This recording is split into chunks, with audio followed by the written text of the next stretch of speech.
Surrey Sound Book Club. Last month I spoke about the number of households that didn't have a single book. The Royal Society of Literature has undertaken a survey which reveals that 1 in 5 people couldn't even name a single author, and that 25% had not read a book in the last 6 months. World Book Day is about raising awareness amongst children, with schools and teachers getting involved and dressing up as book characters. Tina from Redhill Library explained how important this event is. It's really important that we get out there and we engage with children and teachers. It's important for teachers as well. Yeah, when they dress up, they know how to dress up. And I was walking to work this morning, and there's a little girl, and she's dressed up as this magnificent tiger. Now, can you name the book, the famous children's book, in which involves a tiger? When the Tiger Came for Tea? Yes, by Judith Kerr. Wonderful story. But this little girl was absolutely amazing, and she had this beautiful tiger top and stripy tights, and she looked the part, she looked the biz. So yeah, they throw themselves into it. It's great. Yeah, because there was an article I read, I think it was a week or so ago, about how children, if they're introduced to books earlier, the more they read, the more it can help them, not just throughout life, but also immediately within all aspects of the school, or the school classroom, if you like, their lessons. Absolutely, because, you know, they have to learn about referencing and indexing, and, you know, and it's confidence, isn't it? You know, anybody who can read proficiently is confident. And they can express themselves, and they learn how to, and their language improves. It's you know, and so their engagement and understanding improves. It's very, very important. You can't do anything in life, really, if you can't read. You can't go shopping. You probably can't drive a car because you can't read the road signs. You can't fill out application forms as you get older. So, you know, it's really, really important. Tying in with World Book Day, the shortlist for an annual book award, which is decided by children from a number of local primary schools, has been revealed by Surrey's Library Service. The Surrey Library's Children's Book Awards celebrates the best fiction for readers aged 7 to 9 years. Madeline outlined the scheme. Well, there was a long list of 11 books which was drawn up based on recommendations from library staff, children's book publishers, and then the library team that look after this, Community Connections. They drew up a short list of 5 books, and this year's books are Eddystone and the Epic Holiday Mashup by Simon Cherry, which sounds really fun, The Bold to the Rescue by Julian Clary, Aubrey and the Terrible Ute by Horatio Clare, Dave Pigeon by Swapna Haddow, and the last one, The Boy in the Globe by Tony Bradman, which is, I think lots of people recognise Tony Bradman. Is this a regular award programme then? Yeah, this has been running now for 7 years, so yes, it's becoming quite an established thing. And how involved are Surrey Libraries? Very involved. We sort of throw ourselves into this, and this year's local schools from this area are Sandcross over in Reigate, Woodhatch, and Langshot in Hawley have been selected as judges of the books that Madeline has already mentioned. So yeah, it's a major event. It involves lots of judging, lots of reading. Authors are then invited to actually meet the children, and they go out to the schools and they share their books with the children, and they might even do maybe a little workshop or something like that with them. After which then the children all then make their judgments, and then there's a big celebration, and I think is it at the Harlequin this year? It's at Dorking Halls this year. They've actually hired Dorking Halls, and everyone will accumulate there on the 25th of May. And the winners are announced. But what is nice is that all the schools that are selected, so in our area, as I've just said, it's Sandcross and Langshot schools. There are other schools, obviously, throughout Surrey as well, that they all meet there, and then they will actually give it maybe a little performance. So it's not just about the children reading the books, it's about maybe their interpretation of what they think of the story. And some of them, I've been to one where they've done a bit of play acting. Mm-hmm. They've done a little film show once before, they've written poetry, and they will stand up, these children, and they will go up on stage and perform. And it's brilliant, and of course the authors are there, because they're very keen to get, you know, a good profile because it's their book. And then the winner is announced. So it's an exciting time. It really is. There's one book here which is a debut book, which is Aubrey and the Terrible Ute by Horatio Clare. So this is a debut author. So it's a first outing. So it's lovely to have, you know, to have that profile being offered. And starting with Madeline, here's a brief synopsis of 4 of the chosen books.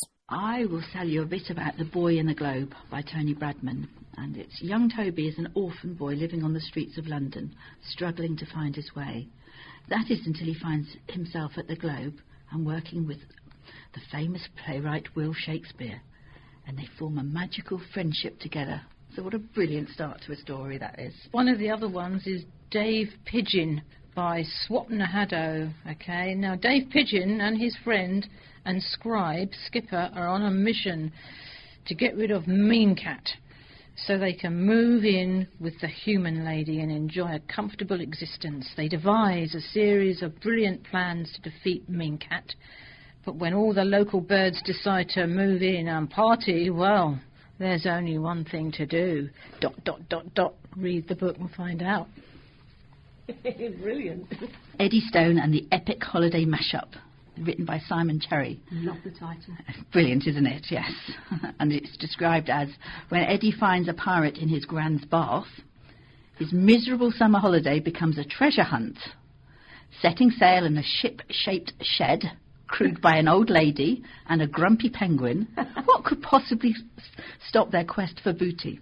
In brackets, apart from the world's most evil shopkeeper, a man-eating beast, and the maddest, baddest villain in all the 7 seas. Read on. Horatio Clare, wow, what a name. The title is Aubrey and the Terrible Ute.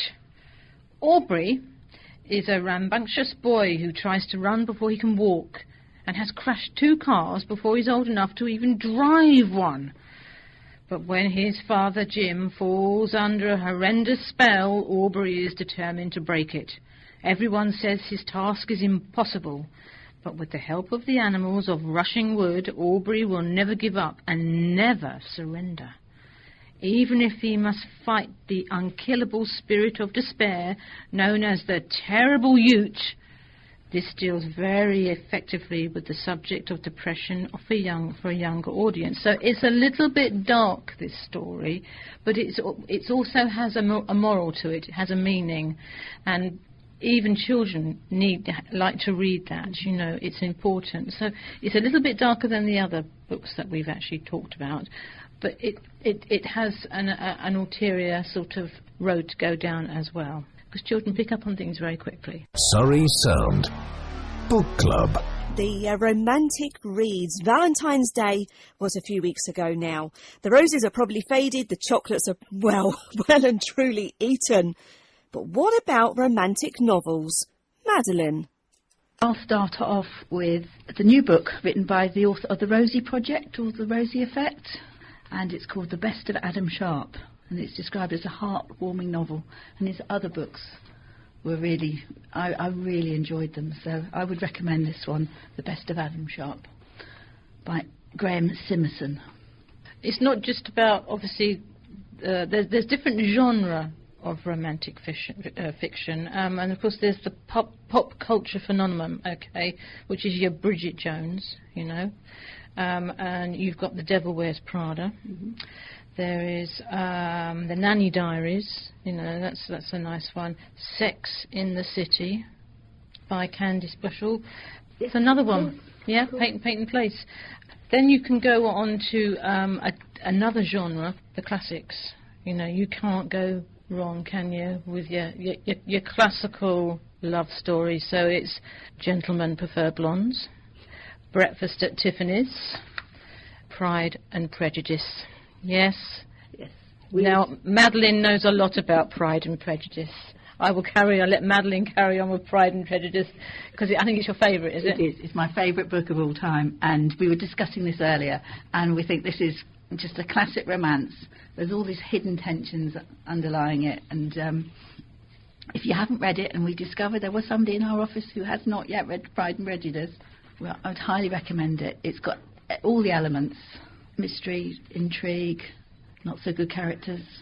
Yes, really recommend it. Yes. Would you say which is the best, the films or the book? Of the book, always the book. Yeah. So you've got your classics along with everything, really. Do you think these are still popular, and have styles maybe changed over the years? I think there's still a place for the sort of traditional, in inverted commas, Mills and Boons, because we still have them. Yeah. Goodness, they're still around. I remember my mum reading them. Yes, still around, yes. Ravished by the Sheikh is my favourite title of all the Mills and Boons books, but yes. Yeah, no, they're still popular. But then you sort of move on to chick lit, which is sort of, I suppose, the sort of current reincarnation of romantic fiction, and people like Katie Ford with her Summer by the Sea and A Vintage Wedding, Perfect Match, those sort of titles. And then there's, I'm not quite sure, somebody a bit sort of more mainstream, Debbie Macomber, and the one we've got in Redhill Library, Sweet Tomorrows, Love Letters, Silver Linings. Sophie Kinsella's a good one with her Shopaholic books. Jill Mansell, she's pretty good with, she's got more than 20 titles to her name. Melissa Hill, she's another one, always a captivating story with great characters and always a killer twist right at the end. Barbara Cartland, I met her once, you know, in Guildford, in the makeup department.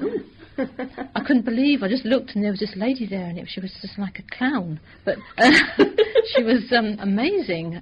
But she was a very nice lady to talk to and discuss things. Yeah, she was. So that was in our Army and Navy stores. I met her. So Barbara Cartland's always a good read, as is Barbara Taylor Bradford. Very, very reliable read. And of course, the queen of sort of love really is Catherine Cookson and her family sagas. Yeah, I've got a few of them at home somewhere. Yeah, well, there isn't really a lady out there that doesn't particularly like to dip in every now and then to Catherine Cookson. So we're talking about romance, and I guess it kind of bears on the female side, but are there any men that read romance stories? Well, with self-service now, you're never quite sure who's taking the books out, so the thing about having a self-service, I think they have found in libraries, is that people will tend to take out things they're not so want to show off quite so much about. Perhaps that's why 50 Shades was so popular in Surrey, because everybody could take it out through the self-service. I don't know. Another author is Nicholas Sparks. He writes lovely romantic fiction. So True Believers, that's the latest. It's a 4-hanky love story by the master of sweet, heartwarming and romantic tales. This one features a hotshot New York journalist and a plain-speaking Southern librarian. Whoa! Both of whom have been hurt by love before. Their differences are forgotten when love blossoms in this wonderfully escapist romantic read. So that's one of my... He wrote The Horse Whisperer. Yeah, I was going to say, with a romantic novel, was it mainly female authors? Were there any male authors? Well, yes, they are generally female authors. Remains of the Day by Kazuo Ishiguro, the 1989 Remains of the Day, which is a wonderful adaptation on a film there about the aged butler. So, and actually he writes beautiful books as well. So it's not just the Remains of the Day. He writes amazing stories. And don't forget Leo Tolstoy, Anna Karenina. That's another one. And of course Dr. Zhivago, that was another one, wasn't it? Yeah, that's a beautiful story. And that was written by a man. Yes, so yeah, there are men out there. And finally, if you wish to share with us, ladies, what are your personal favourites for a romantic novel? My personal favourite's already been mentioned, Pride and Prejudice. I've must have read it 20 times now. If I'm a little bit unhappy, I always go back and read Pride and Prejudice. Yeah. Gone with the Wind. Gone with the Wind's beautiful story, very popular. Yeah, I quite like Gone with the Wind. It's a good old saga. You know, you can get your teeth into that. Yeah. Another one is Atonement. Okay, by another actually male author is Ian Mcewan, and that's a First World War love story. The misinterpretations of a 13-year-old girl turn turn an unlikely love affair into a hopelessly determined relationship for her older sister in this book set in the 1930s during World War II. I hasten to add, not World War I, World War II. So Atonement by Ian Mcewan. So once again, Madeline and Tina, thank you very much, and we'll catch up with you next month.